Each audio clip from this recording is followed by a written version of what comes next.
Good afternoon, everyone, for this Press Event 2.0. This is some really exciting news today that we're about to share, but first I wanted you all to take a moment to remember a time when you've helped your community in a really significant way.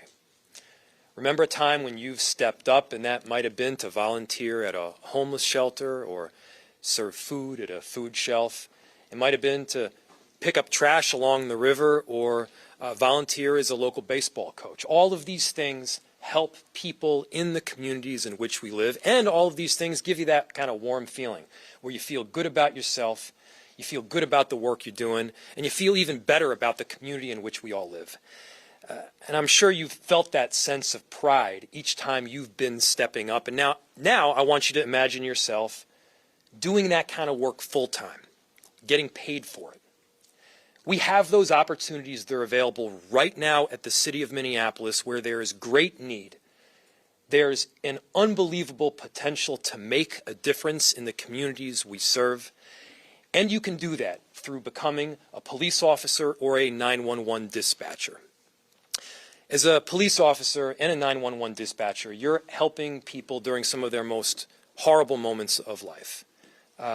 Those moments when they need help, when they need a sense of calm and they need safety. While they just need a warm voice at the end of the phone to talk to.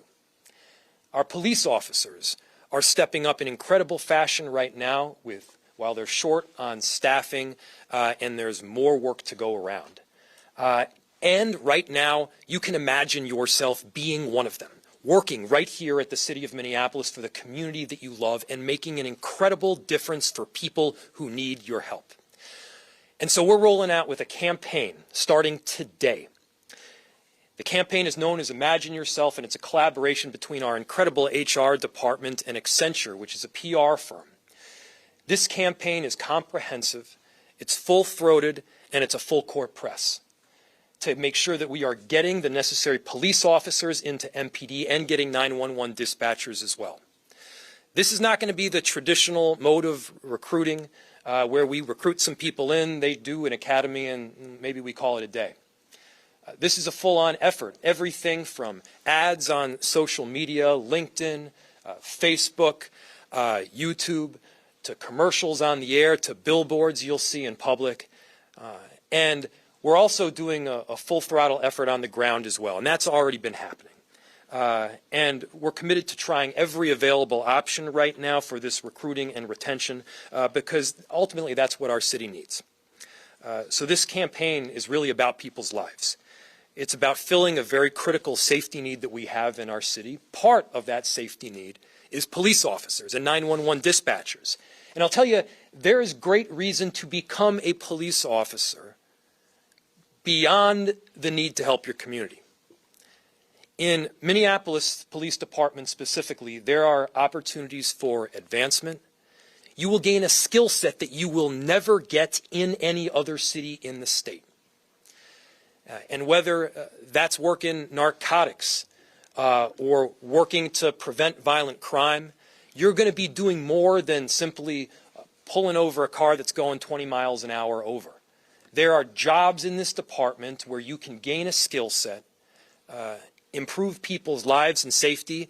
And by the way, we've got a police contract that is soon to be coming, and we're also going to be significantly increasing the pay. All of those things will be available. And by the way, this campaign is not limited to the work that is happening through this important Accenture tool. Our police officers and the administration here has been working very diligently already on a number of different items, from a step-up summer internship program for local youth to attending career fairs around the city on cultural corridors to heading to a local coffee shop where our administration or chief can interact with some young people. We're regularly visiting universities and colleges across the country, including historically black colleges and universities. We're going to military bases around the country, and we are beginning to see some results, as a number of applications that we're getting this year are a tick up from the numbers that we were able to see last year. So ultimately, this work will take all of us, and this truly has been a full team effort over this last year. These people who are behind me right now have been out there doing the work. We've been meeting on a at least weekly basis and probably had calls well beyond then. And so I want to thank our police department. I want to thank my administration that has done some really incredible work. I want to thank our HR team. Under COO Anderson Kelleher, DCOO Garnett Hahuli, Director Nikki Odom, and Manager Parocha, thank you. Thank you for leading this campaign work and for all of your efforts to make the city of Minneapolis a top employer and a really great place to work.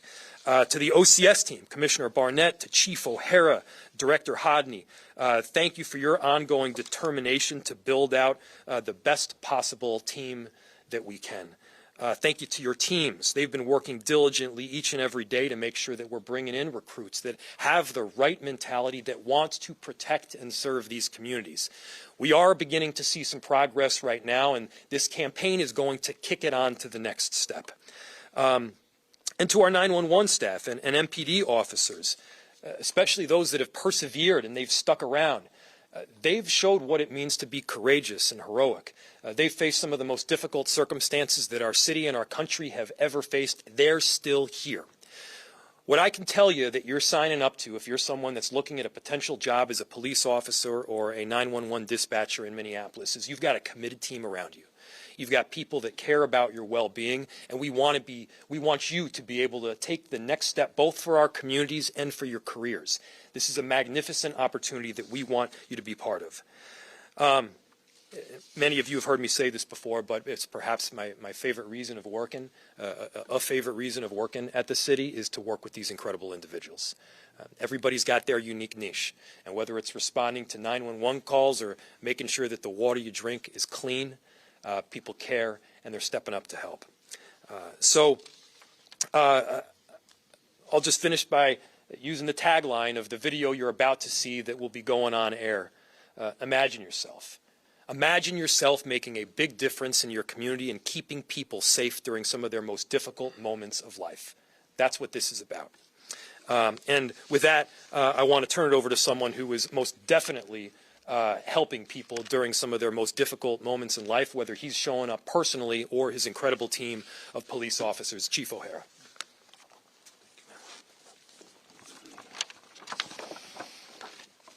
Good afternoon. It's no surprise to anyone that the Minneapolis Police Department is suffering through a staffing crisis. I've been very clear that the MPD cannot address the challenges in recruitment alone. We need our city leaders to help support us in that effort. The recruitment campaign we are talking about today is historic, and we would not be here to talk about this if it was not for the leadership of our mayor here. So thank you, Mayor, for approving it. Thank you for your support. And thank you for going big, because that's what this is, and that's exactly what we need. Being a law enforcement anywhere is an honorable and noble profession. It is a calling. But being an officer in Minneapolis today is very unique. Most notably, it's a chance to make a real difference in a police department, in a city, and in a community that will define the future of policing in our country. I truly believe Minneapolis will be the greatest law enforcement comeback story in America. And who would not want to be a part of that? I am aware, however, that there is widespread skepticism about the honor and integrity of this agency. As an outsider, I shared that skepticism myself. But now that I'm here, and being that I know this profession, I know the character that it takes to continue to show up day after day and run towards danger despite unprecedented challenges. And I have come to know the incredible men and women that make up this agency today. They are not just Minneapolis's finest, they are the finest in the policing profession in this country. I am humbled to wear this uniform alongside them. I am confident I have the greatest job in the world. This is where I am supposed to be right now. This is my calling. But as I reflect, over the start of my career, I have to laugh. Many cops have a family legacy, particularly if you're an Irish Catholic from outside New York City. Their fathers, brothers, and family members were in law enforcement. But that's not the case in my house. My mom raised myself and my sister. Others knew when they were kids that they were going to be cops, but that wasn't for me. That wasn't my initial career path. But the thing that I do remember, in the summer when I got the call from the city of Newark to go to the Newark Police Academy, I remember going to my mom's house, and she was hanging out on the porch at the corner with her friends like she did in the summer. And I told them that I was going to be a Newark cop. And when I told her that, her and her friends reacted as if I said I had just gotten accepted to Harvard. You would have thought I was going to be a brain surgeon. She thought very highly, and folks in similar situations still do feel very highly about this profession. I'm overwhelmed by the support our residents have for the police officers in this city. It's just like the support I had as a kid telling my mom and her friends I was going to be a cop. And that means a great deal to me now, and I know it means a lot to our officers here today. My goal as the chief of police is to continue to rebuild this department, restore pride in this patch, restore trust with everyone in our community, and make the connections between our cops and our residents so strong that every parent out there will be overjoyed to hear their kid is going to become a Minneapolis cop as well. The truth is, as recently as 2020, I never dreamed of working for the Minneapolis Police Department. But today, I cannot imagine working anywhere else. I answered that call. I need others to do the same. The safety and quality of life of over 400,000 residents are depending on us to do it. Thank you.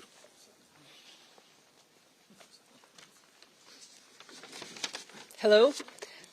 I'm super excited to be here to kick off this campaign today. That's a really good thing that we're doing. We need new staff. We need reasonable hours for our existing smaller staff to work. They're overworked and they're tired and they need some backup.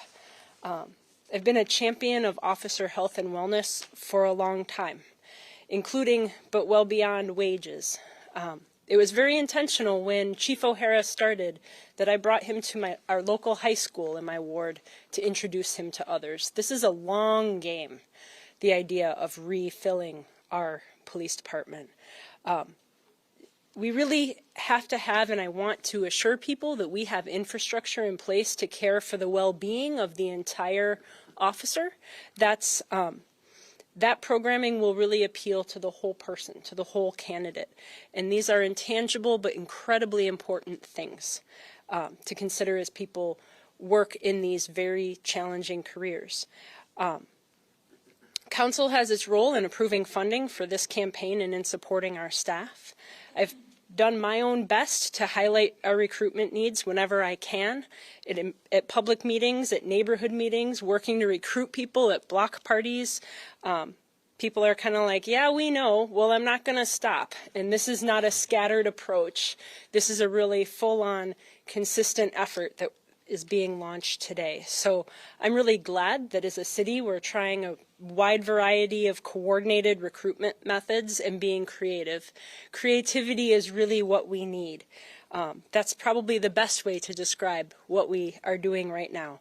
We're not the only ones facing staffing shortages. That is nationwide. And we really need to set ourselves apart as to why people should come and work for us. We have to be competitive and we need to be everybody's top choice. So the types of outreach that we're going to be doing is exciting to think about, and I'm eager as to what the results will show. Thank you. I'll introduce our COO, Margaret Anderson Kelleher. Thank you, Councilmember Palmisano. I also want to recognize that we have with us Councilmember Rainville today, who have been great supporters of this effort. I am Margaret Anderson Kelleher. I serve as the City Operations Officer for the City of Minneapolis. And I want to share that I think that this type of recruiting activity is so important, not only for our police department and not only for 911, but to also say to the people who are here working for us every single day how much we appreciate their efforts, that they have come to work here, that they remain here. It is important that we recruit a top-notch workforce at all levels. And although we're here focused today on people imagining themselves in these roles, I want to say that I am inviting all of you who are interested in public service to imagine yourself serving the residents and visitors of the city of Minneapolis through many, many roles. In fact, I really connect to the meaningful and why it's meaningful to work in public service. I've had a long career in public service. I've worked at almost every level of government, and no level of government is more exciting in its problem solving, in its day-to-day connection with people than local government and working here in Minneapolis. In fact, our employees last year, when we surveyed them, which we do regularly, when we asked them the question, do you feel that your work at the city of Minneapolis is meaningful? 85%, nearly 85% say, my work is meaningful at the city of Minneapolis. And I connect with that sentiment. I came here out of state government because I wanted to see things done faster. I wanted to engage on police reform in a meaningful way as a resident of the city for 33 years. We have a high bar to meet, but we know the people who can help us are out there. We just saw in the last 2 weeks what it means to be a public servant in law enforcement. And I know the city of Burnsville and the families of those fallen officers and firefighters are feeling it still today. We know that. We need people to come and work at all levels of government, whether it's a 911 call operator, whether it's our first responders through fire that are out there every single day, being a police officer, working in public works. We need you. And so as we launch this Imagine Yourself campaign, I want to thank our Human Resources Department for all they've done, Nikki Odom as the leader and all of her team, and a deep thanks to Accenture as well to working with us on this campaign. I'm going to hand it over next to Director of 911, Hodney, to speak a little bit more about 911 recruitment.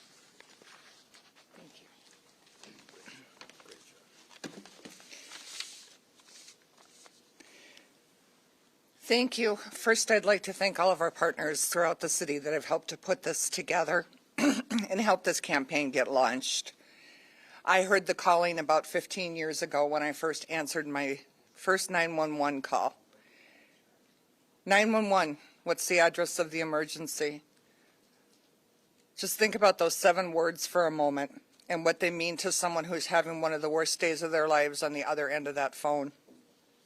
We're looking for individuals who can imagine themselves saying those words. Imagine that they're the first people someone talks to when they're having an emergency. They're the first link that brings calm to a person in the worst time of their lives.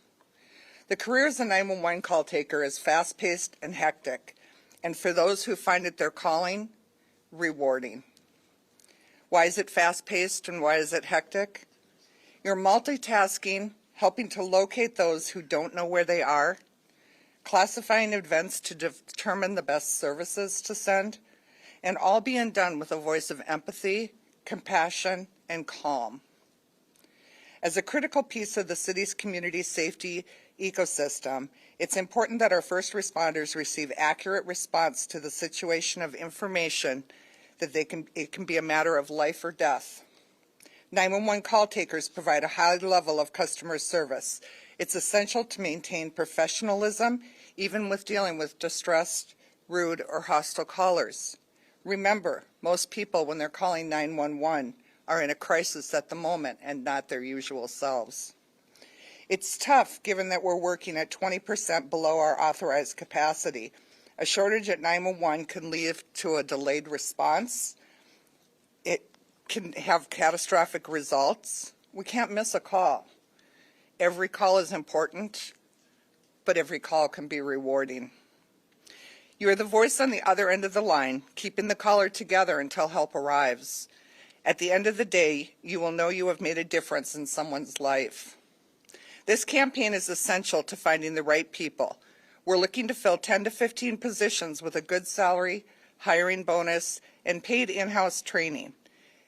The qualifications are simple: a high school diploma or GED, the ability to pass a police background check, the ability to work multiple shifts, including nights and weekends, and typing of 35 words per minute or more. Being a multitasker and the ability to simultaneously talk and process information is necessary for sending help in the fastest way possible. This is a great place to start building a career. Imagine yourself with the opportunities to promote and grow into other positions within MECC. And with that, I believe we have a video to show you.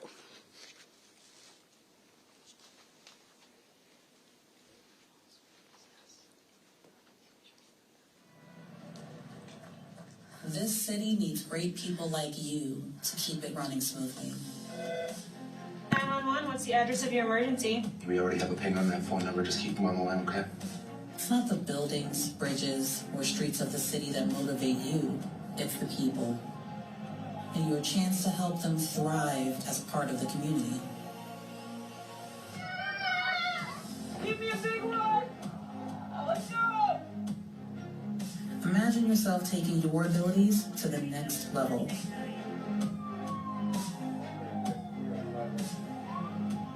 Turning your passions into a career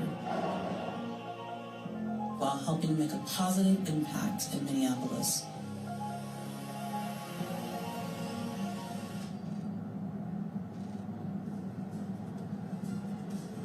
And who knows?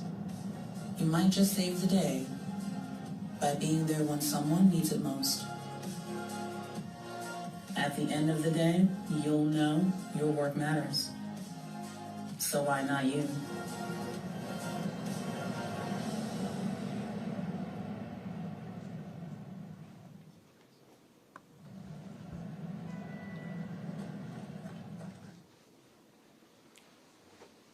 Wonderful. All right. So with that, this is the video that will be rolling out shortly. But this video is one piece of a full court press and an overarching campaign to bring in both police officers and 911 dispatchers. And with that, we'll open it to any questions. Andy. Yeah, can you tell us a little bit more, I actually have a few questions, a little bit more about, like, beyond this video, what the marketing campaign looks like. I'm also trying to remember, I think it was, the contract was for $950,000, but if you could remind us how much this costs, and it's coming from the federal grant, or am I misremembering? So the contract is for approximately, is $1 million? It's a $1 million contract in total. You may be right. It may be slightly less than $1 million as well. The work itself is not limited to this video. It's everything from social media ads to going on LinkedIn. It's job postings. It's a comprehensive approach to be able to also bring in the people that have shown some interest. So like any advertisement that you see out there, if you're looking to buy a new pair of soccer shoes or a diamond ring, we have some information as to how clicks are occurring, and we're able to then better track. Not to mention, this is going to go all the way up through my administration, through HR, and every piece of our city, in that once somebody applies, we can also have some direct outreach as well. That's direct outreach from staff that are charged with recruiting, and I do need to give a big thank you to all of the people within MPD and 911 that have helped do this work. I haven't yet mentioned chiefs. I haven't yet mentioned the assistant and deputy chiefs that are also here with us, but Gators and Blackwell have been doing an incredible job themselves. Okay, and is it coming from the city's budget, or was this from some federal money? Do you remember? It was the $7 million from ARPA. Okay, it was ARPA funding. Thank you. And you had mentioned that that raises were coming, or that a higher wage would be coming for police officers. Do we know what that is yet? No. No, obviously this happens in the course of a contract negotiation. What I said today is something that I've been saying very clearly, both privately and publicly, which is that we're asking officers to step up and do an incredibly important job, and they need to have the pay that is indicative of that work. So yes, we are looking at a significant bump. But no, we do not have that number yet, and no, the negotiation is not complete. Chief O'Hara, Councilmember Palmisano said officers need backup.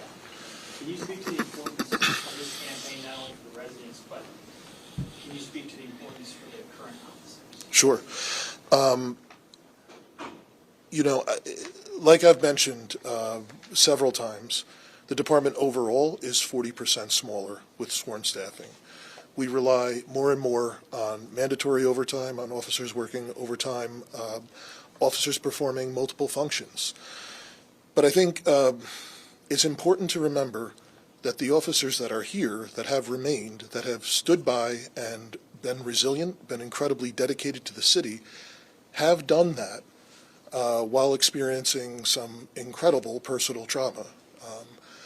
And just like our residents have, but they have kept coming to work day after day after day for years, despite a majority of elected officials saying we should probably disband this department, despite day after day, 3, 4, maybe 5 people that were standing next to them at roll call not showing up the next day, despite almost a financial incentive to give up and leave. So, yeah, it's a very real thing, particularly at a time in the state where assaults against police are up 160%. To have this staffing crisis, to be living through even, what happened in Burnsville, what happened out west a few months ago, what happened in Wisconsin with officers being shot. Their safety is a reality, especially in a place where we are still struggling to get gun violence under control. That's a very real thing every time they put that uniform on, every time they drive that black and white car out of the parking lot. So yeah, we need the officers that are here to remain here, to back each other up, but we do need some good young people to come in and help do that too.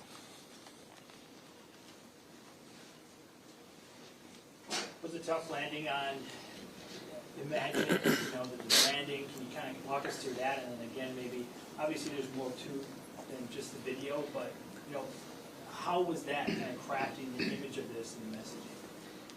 Well, we have experts that have helped to put these together that go far beyond my knowledge base and understanding. But obviously, we've all been working as a group. We've been working together over the course of about a year to make sure that the message was right, that it hits properly. And look, I mean, this is one that I know will work, that I'm confident will work. I can't tell you the number of officers that we're going to be able to bring in the door. Nobody can tell you that in any definitive nature. But I will tell you that we're doing everything possible to get the word out about all of the opportunities that are here within the Minneapolis Police Department. And sometimes you have a message that lands with some and not others.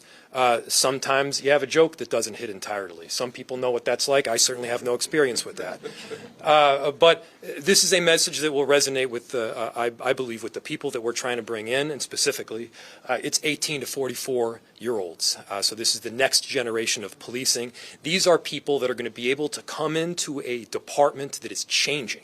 They're going to be able to come in on the ground level and be part of that change. They're going to be able to have all sorts of opportunities that they would not get in another city in Minnesota. As the chief will tell you, they wouldn't get the opportunities that you'll get here probably anywhere else in the country. And so if you're an ambitious person, if you're a person that cares deeply about protecting and serving people in our communities that we love, this is a job for you. Yes? Can you tell us if maybe there's a range for the entry-level pay for police and 911 operators?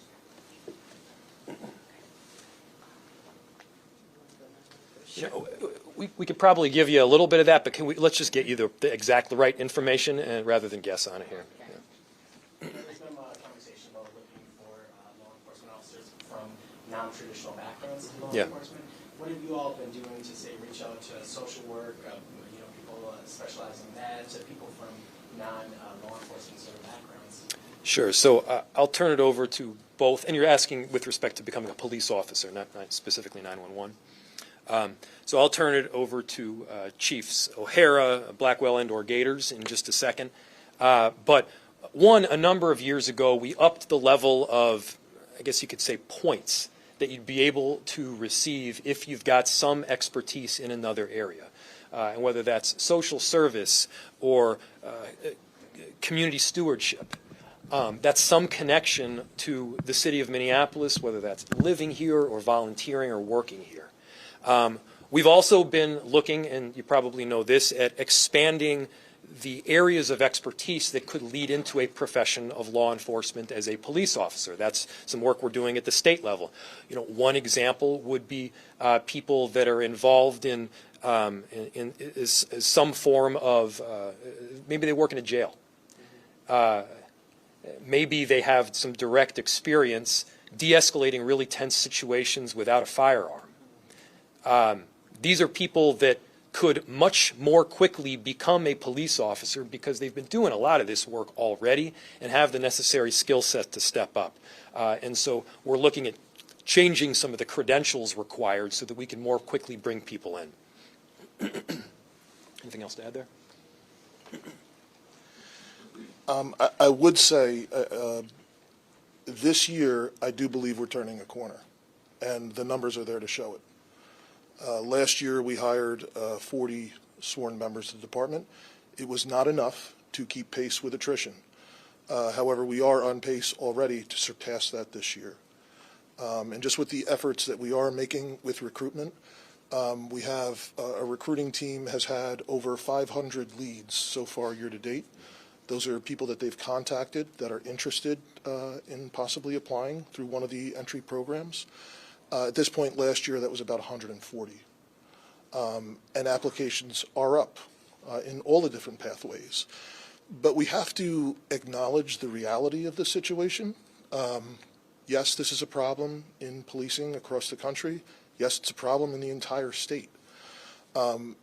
The traditional pathway to becoming a police officer of young people going to these policing programs at two-year colleges, those seats, there's not enough kids in those classes to fill the vacancies in the state. And that's why we keep seeing every few weeks another police department in Minnesota closing its doors. So I do think we have to do more, as the mayor said, on the state level, to encourage through different ways the people who are coming to us now. We're getting a lot more applicants that are connected to the city, a more diverse group of applicants to our CSO pool. But that's something that's years down the line before they actually become police officers. But we have seen an increase in our cadet program, which is folks who are doing this as a second career, who have bachelor's degrees already. So anything that we can do to encourage more of those folks to come into this profession who have life experience, who have different backgrounds, whether it's social work, whether it's working in a jail, working in probation or parole. Those would all be very good things to encourage, I think, and acknowledge just how life is just different today. So the message is we're already beginning to feel a bit of momentum, and this campaign is going to further bolster the progress that we're seeing. That is the goal. That's where we're aiming right now. I actually have to jump to my next thing. Do you have any final questions for me before you ask anybody else? No? Great. Thanks so much, everybody. Thanks. Thank you. Any other questions for the chief or COO, or Director Handy? We will be sending a press release